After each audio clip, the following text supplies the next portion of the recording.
Hello students, आज આપણે ડબ્લ્યુએસએસ સબ્જેક્ટની અંદર ન્યૂ ચેપ્ટર સ્ટાર્ટ કરવાના છે જેનું નામ છે હાઉસિંગ પ્લમ્બિંગ. બરાબર, ચેપ્ટર નંબર આપણું 10 છે. આના પહેલા ચેપ્ટર જોયું હતું એનું અસાઇનમેન્ટ તમને મળી ગયું હશે. હવે ચેપ્ટર નંબર 10 એટલે કે હાઉસિંગ પ્લમ્બિંગની અંદર એટલે કે ઘરગથ્થુ પ્લમ્બિંગની અંદર આપણે અમુક આ રીતના ટેકનિકલ વર્ડ્સ આપેલા છે. બરાબર, તો સૌપ્રથમ આપણે જોઈશું કે ઘરગથ્થુ પ્લમ્બિંગ એટલે શું.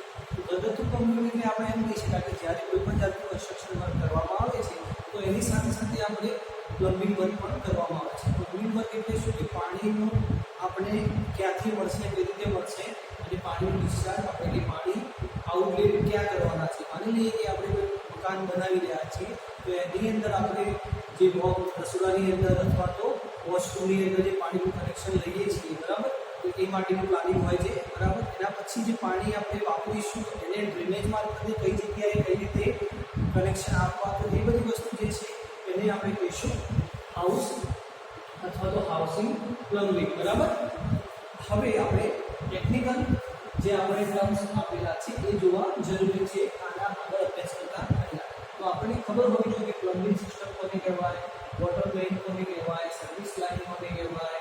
પછી આ બધા ટર્મ છે એ આપણે સમજીશું, પછી આપણે આગળ જોઈશું. તો નંબર 1 છે પ્લમ્બિંગ સિસ્ટમ. પ્લમ્બિંગ સિસ્ટમ એટલે શું અથવા તો પ્લમ્બિંગ સિસ્ટમની અંદર શું આવે, તો પ્લમ્બિંગ સિસ્ટમ એ વોટર સપ્લાય અને ડિસ્ટ્રીબ્યુશન માટે જરૂરી પાઇપો, પ્લમ્બિંગ ફિક્સચર, વાલ્વ, નળ, બરાબર, વેન્ટ પાઇપ, પછી એ બધી અલગ અલગ પ્રકારની પાઇપ જેવા બિલ્ડિંગ ડ્રેનેજ અને બિલ્ડિંગ ચ્યુઅર ઘટકોને નેટવર્ક તેમજ ફિટિંગ કનેક્શનનો સમાવેશ થાય છે. બરાબર, તો આની અંદર પ્લમ્બિંગ સિસ્ટમ એટલે શું કે આપણે જે પાણી ડિસ્ટ્રીબ્યુશન અથવા તો ડ્રેનેજ માટેની કનેક્શનનું જોડાણ કરીએ છીએ તો એને આપણે નોર્મલી પ્લમ્બિંગ સિસ્ટમ તરીકે ઓળખતા હોઈએ છીએ. પછી છે વોટર મેઇન. બરાબર, આને આપણે સ્ટ્રીટ મેઇન પણ કહી શકીએ છીએ, સ્ટ્રીટ મેઇન. બરાબર, તો વોટર મેઇન એ પાણી પુરવઠાની મુખ્ય લાઈન હોય છે. બરાબર, તો આ મેઇન લાઈન હોય છે ત્યાંથી આપણે પાણી લેવાનું હોય છે. બરાબર, જેનું ઇન્સ્યુલેશન, મેન્ટેનન્સ અને નિયંત્રણ સ્થાનિક સત્તા દ્વારા કરવામાં આવતું હોય છે. ક્લિયર? પછી આવશે સર્વિસ લાઇન.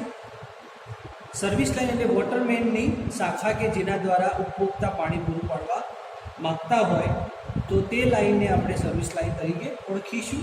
ક્લિયર? પછી આવશે અવેલેબિલિટી ઓર અવેલેબલ હેડ અથવા તો રેસિડ્યુઅલ હેડ.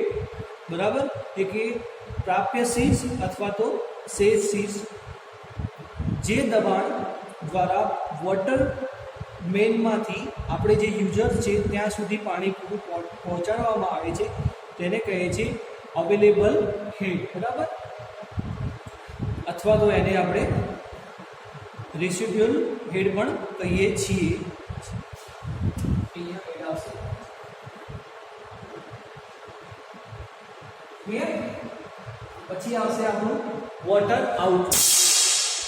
તો વોટર આઉટલેટની અંદર શું આવશે કે પાણી કઈ જગ્યાએ આપણે વહેવા દેવો અથવા તો પાણીનો નિકાલ ક્યાં કરવો એ જ આવશે. એ જોઈએ તો વોટર આઉટલેટની અંદર કોઈ પણ ફિટિંગ કે ફિક્સર કે પાઇપલાઇનના સંબંધિત ઓપરેટર ડિવાઇસમાંથી જે ભાગ દ્વારા પાણીનો નિકાલ કરવાનો હોય અથવા તો પાણીને મુક્ત રીતે વહેવા દેવાનું હોય, બરાબર, તો આ જે પ્રકારનું કામકાજ છે એને કહીશું આપણે વોટર આઉટલેટ. ક્લિયર? પછી આવશે સ્ટોરેજ ટેન્ક. સ્ટોરેજ ટેન્ક તો આપણને ખબર જ છે કે આપણે જે પાણીનો ઉપયોગ કરવો હોય તો એને હાઈ પ્રેશરથી અથવા તો સ્ટોર કરવામાં આવે છે. માની લઈએ કે અંડરગ્રાઉન્ડ સ્ટોર હોય છે, એ પણ આપણે પાણી ઉપયોગ કરી શકીએ છીએ. અને આપણા ટેરેસ ઉપર અથવા તો કોઈપણ મકાનની છત ઉપર પણ ટેન્ક હોય છે જે હાઈ પ્રેશરથી આપણને પાણીનો સ્ત્રોત પૂરો પાડે છે, તો એને આપણે કહીશું સ્ટોરેજ ટેન્ક. પછી આવશે બ્લેક બેક સાઇફોન અથવા તો સાઇફોનેજ પણ એને કહી શકાય છે.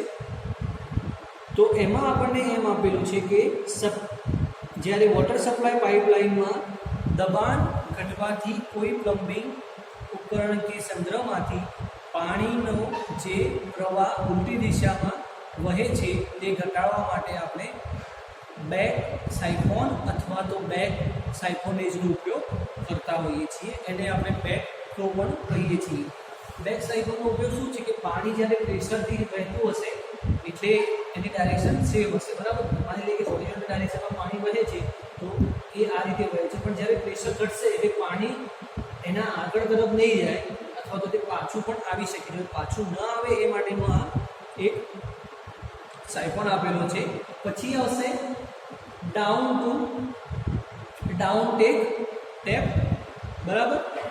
તો જે નળ કે વાલ્વ દ્વારા વોટર મેઇન સિવાયની અન્ય પાઇપલાઇન સિસ્ટમમાં પાણીના દબાણ કે વહનને નિયંત્રણ કરવામાં આવે તેને શું કહીશું આપણે? ડાઉન ટેપ તરીકે ઓળખીશું, બરાબર. પાણીને મેન્ટેન કરવામાં આવે છે કે કેટલું પાણીનું પ્રેશર જોઈએ છે અથવા તો આપણે કેટલું પાણી રિક્વાયરમેન્ટ છે એ પ્રમાણે મેન્ટેન માટે એક ટેપ આપેલી હોય છે, બરાબર. એને આપણે કહીશું ડાઉન ટેપ. પછી આવશે એર ગેપ. તો એર ગેપનું કામ તમને ખબર જ હશે. તો એર ગેપ શાના માટે આપણે ઉપયોગ કરીશું કે વોટર સપ્લાય સિસ્ટમમાં ફ્લડ લેવલ રીમ આપેલી હોય છે અને પાઇપના સાથે નીચા ઓપનિંગ કે વોટર સપ્લાય ટેન્કને પાણી પહોંચાડવા ફિટિંગ અથવા તો પ્લમ્બિંગ ઉપકરણ વડે મુક્ત વાતાવરણમાં કોઈ પણ અવરોધ વગર એક પાઇપ આપેલી હોય છે એને આપણે કહીશું એર ગેપ, બરાબર.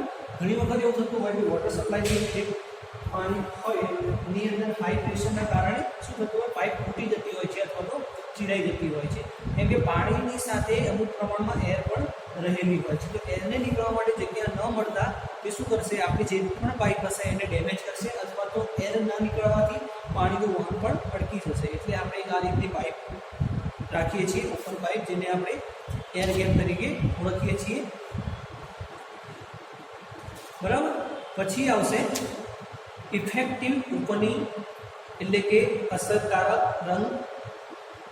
તો જે પાઇપ દ્વારા વોટર સપ્લાય કરવામાં આવે તે પાઇપના વ્યાસ અને ઓપનિંગનો જે ગાળો હોય અથવા તો જે એની પેટર્ન ડિઝાઇન હોય, વ્યાસ હોય, બરાબર, એ પૂર્ણ હોય તો તેવા કિસ્સામાં શું થશે કે પાણીનું જે આપણે ક્ષેત્રફળ જે છે એ સપ્લાયની અંદર ઘટી જશે. ટૂંકમાં આપણે એમ કહેવા માંગીએ છીએ કે આપણે બને ત્યાં સુધી જે ગોળ હોય છે, બરાબર, એવી પાઇપનો જ ઉપયોગ કરવો. બને ત્યાં સુધી બધી જગ્યાએ જ ગોળ છે, પણ અમુક જગ્યાએ જો પેટર્ન તમે ચેન્જ કરવા જશો તો એમાં ફ્રિક્શનલ ફોર્સ લાગશે અને પાણીનું જે સપ્લાયની જે સ્પીડ હોય છે એ ઘટી જશે, કેમ કે પાણીના અંદર પણ જે પાઇપની અંદર પાણી વહેતું હોય છે એમાં પણ અલગ અલગ પાઇપ હોય છે કે જેથી ફ્રિક્શનલ ફોર્સ લાગવાથી પાણીની જે સ્પીડ હોય છે એમાં ઘટાડો થતો હોય છે અને એ કારણે પાઇપ ચીરાઈ પણ જતી હોય છે. પછી છે વોશ આઉટ વાલ્વ. તો ટાંકી અથવા તો સંગ્રહ કરેલ પાણીને અમુક સમયે આપણે સાફ કરવા માટે એક વાલ્વ આપેલો હોય છે, બરાબર. જે વાલ્વ ઓપન કરવાથી પાણી અંદર રહેલો જે કચરો અથવા તો જે પાણી હશે એ બહાર નીકળી જશે. તો આ વાલ્વના ઉપયોગથી આપણે જે પણ ટાંકી હોય એને મેન્ટેનન્સ કરી શકીએ છીએ પાણીનું, બરાબર. હવે આપણે જોઈએ પ્લમ્બિંગ ટૂલ. આપણે જે હાલ જોયું એ તો ટર્મ આપેલા હતા આપણને કે કયા કયા ટર્મ્સની અંદર એટલે કે એર ગેપ કોને કહેવાય એ બધું. હવે છે એની અંદર પ્લમ્બિંગ વર્ક દરમિયાન કયા કયા ટૂલનો ઉપયોગ થાય છે તો એના વિશે આપણે જોઈશું.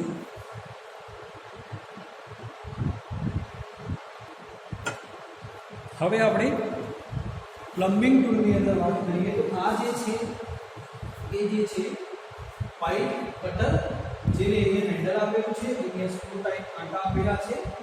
અહીંયા આપણે પાઇપ મૂકીશું અથવા તો પાઇપ જે છે આપણે અંદર રાખીશું, બરાબર. કટિંગ રીલ્સ અહીંયા જોવા મળે છે અને અહીંયા મૂવિંગ રીલ્સ જોવા મળે છે. આ જે ભાગ છે એ મૂવ થશે, જે ડાયામીટર તમારું જો વધારે હોય પાઇપ આ પોર્શનને આપણે થોડું મૂવ કરી અને પછી મોટી પાઇપ એડ કરીશું અને પછી પ્રેશર આપીશું એટલે ઓટોમેટિક આના વડે કટિંગ રીલ વડે એ પાઇપ કટ થઈ જશે, બરાબર. તો આ રીતનું આ જે છે એને કહીશું આપણે પાઇપ કટર, બરાબર. આની સાથે સાથે બીજા પણ આપણે જોઈશું ઇક્વિપમેન્ટ ટૂલ્સ જે છે એ જોઈશું, ઓજારો. તો નંબર 2 છે, નંબર 1 આપણે પાઇપ કટર છે. પછી આપણે આ જે ઇક્વિપમેન્ટ જેને ડીપમાં જોઈશું. નંબર 2 છે પાઇપ વાઇઝ, બરાબર. નંબર 3 છે પાઇપ રેચર. પછી આવશે એક્સો પછી આવશે એડજસ્ટેબલ રેન્ચ, પછી છે pipe bending machine, water pump supply, threading die, chain ratchet અને સામાન્ય પાના તથા રિંગ પાનાનો સેટ. બરાબર. તો આ પ્લમ્બિંગ ઓજારની અંદર આપણે આટલી વસ્તુ ભણવાની થશે. તો નંબર 1 જે આપણે પાઇપ કટર વિશે વાત કરીએ છીએ, તો એના વિશે જોઈએ તો પાઇપ કાપવા માટે વિવિધ પ્રકારના પાઇપ કટર ઉપયોગમાં આપણે લેતા હોઈએ છીએ. તો એની અંદર સોલિડ ટાઈપ, પછી હુક ટાઈપ, ચેન ટાઈપ, આવા અલગ અલગ સામાન્ય પ્રકારના આપણે કટર આવે છે. તો આકૃતિમાં આપણે જોઈ રહ્યા છીએ એ છે સોલિડ ટાઈપ. બરાબર. આ જે કટર છે એ સોલિડ ટાઈપ છે. ક્લિયર. અને બીજા કયા કયા કીધા? હુક અને ચેન ટાઈપ પણ આવે છે. હવે આમાં 2 સ્થિર રીલ અને એક એડજસ્ટેબલ રીલ આપણને જોવા મળી રહ્યું છે. આ 2 જે છે રીલ એ ફિક્સ જ છે, એને મૂવમેન્ટ નહીં થાય. હાઈટ તમારી છે આ 3 રીલથી તમારી પણ થશે. આ 2 ફિક્સ રહેશે અને આની સાથે આ જે રીલ એટેચ કર્યું છે એ તમારું એડજસ્ટેબલ રહેશે. બરાબર. હવે જે સ્પિન્ડલ આપેલું છે આપણને, બરાબર, એને ફેરવવાથી આપણે ધીમે ધીમે આગળની તરફ અથવા તો પાછળની તરફ મૂવમેન્ટ થશે. આપણે હેન્ડલ પણ એને કહી શકીએ છીએ. જે પાઇપને કાપવાની હોય તેને બરાબર વચ્ચે ગોઠવવામાં આવે છે. આ જે જોઈ રહ્યા છો એ પાઇપ છે, તેના ઉપર મૂવેબલ કટિંગ રીલ બરાબર સેટ થાય એ રીતે ફિટ કરીશું. ત્યારબાદ આખા કટરને પાઇપની આસપાસ શું કરીશું? ફરતી ઘુમાવીશું. બરાબર. પાઇપને પણ આપણે ઘુમાવીશું. આપણે અહીંથી ફિક્સ કરીશું, પછી પાઇપને આપણે મૂવમેન્ટ કરાવીશું.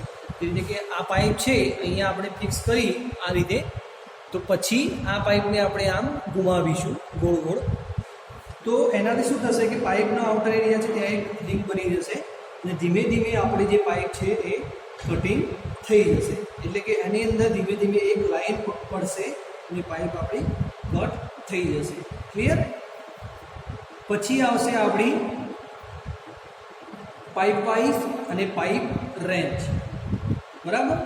તો પાઇપ વાઇઝ અને પાઇપ રેન્ચની આપણે આકૃતિ જોઈશું.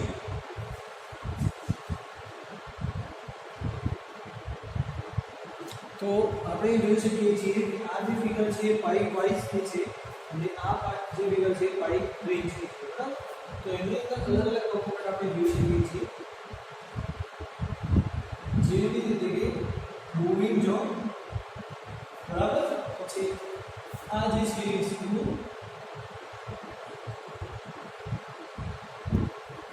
પછી પાઇપ,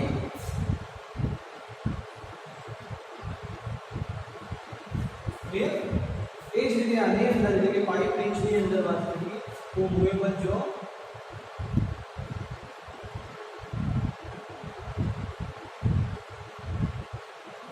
પછી એડજસ્ટિંગ સ્ક્રૂ. બરાબર. આ એક સર્ક્યુલર ટાઈપનો સ્ક્રૂ હશે જેને આપણે ફેરવવાથી આગળ પાછળ મૂવમેન્ટ થશે.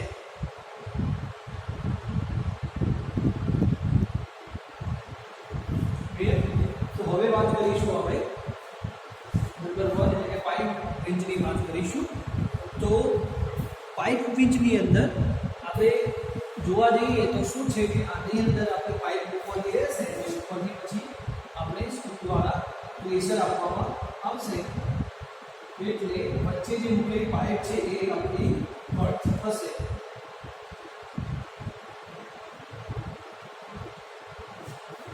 બરાબર. તો થિયરી પ્રમાણે જોઈએ તો આપણે જે જોઈ રહ્યા છીએ એની અંદર ફિગર નંબર જે આપણે છે પાઇપ વાઇઝની, તો પાઇપને આની અંદર વચ્ચે મૂકવામાં આવે છે ફિક્સ પોઝિશનમાં. પછી વાઇસની મદદથી પકડવામાં આવે છે અને આ જે આપણે જોઈ રહ્યા છીએ એને મૂવિંગ જો પણ કહે છે અને વાઇસ પણ કહી શકાય છે. પછી આપણને જે પાઇપમાં કટિંગ જોઈએ છે એ વખતે ઉપરના જે પોર્શનથી આપણે શું કરીશું? આંટા પડવાનું કામ શરૂ કરી દઈશું.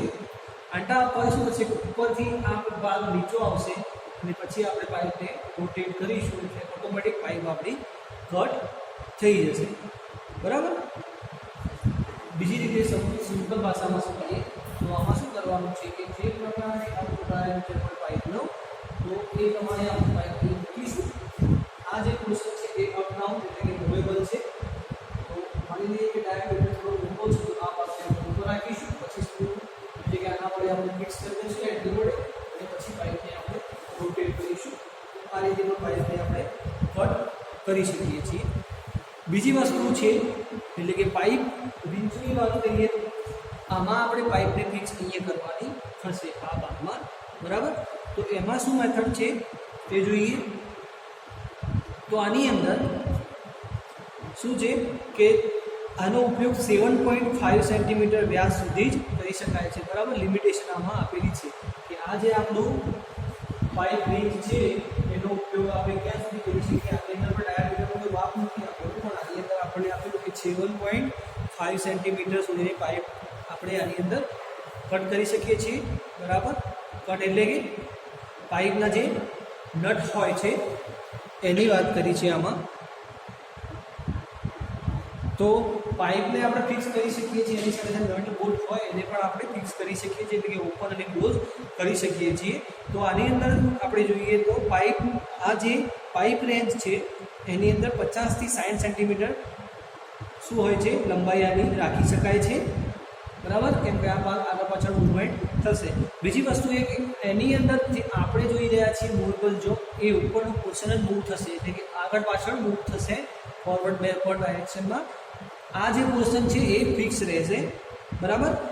એટલે આપણે જે પણ ડાયામીટરની પાઇપ હોય એને ફિક્સ કરવા માટે આપણે આ ઉપરનો ભાગ જે છે એને ઓપન કરીશું, સાના વડે એડજસ્ટિંગ સ્ક્રૂ વડે આને રોટેટ કરીશું એટલે આ ભાગ ધીરે ધીરે બહાર આવશે. તો માની કે પાઇપનો ડાયામીટર તમારે મોટો છે, આ જે ભાગ છે અહીંયા આવશે, પછી આને ટાઈટ કરીને પછી શું કરવામાં આવશે પાઇપને ઓપન અથવા ક્લોઝ કરી શકાય, નટ બોલ્ટ પણ ખોલી શકાય, પાઇપ પણ કટ કરી શકાય. બરાબર. તો આ બંને વસ્તુ અલગ અલગ રીતે કામ કરે છે એ આપણે જોયું. તો એકવાર ફરીથી આપણે આનું રિવિઝન કરીશું. બરાબર.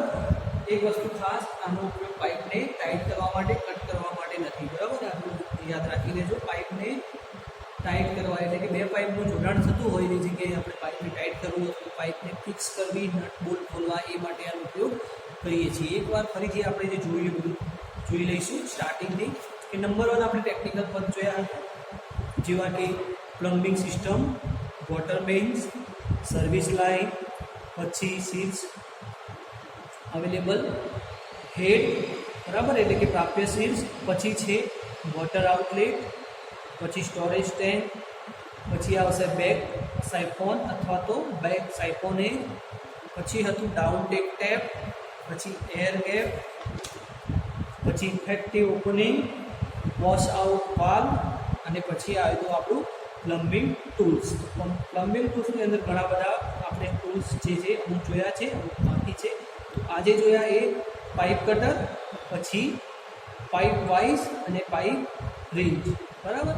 તો પાઇપ વાઇઝ આ રીતનું છે, રેન્જની અંદર આપણે આ રીતનું કામ કરતા હોઈએ છીએ. ફિગર જોઈ લો તમે, પછી આપણે આગળ વાત કરીએ.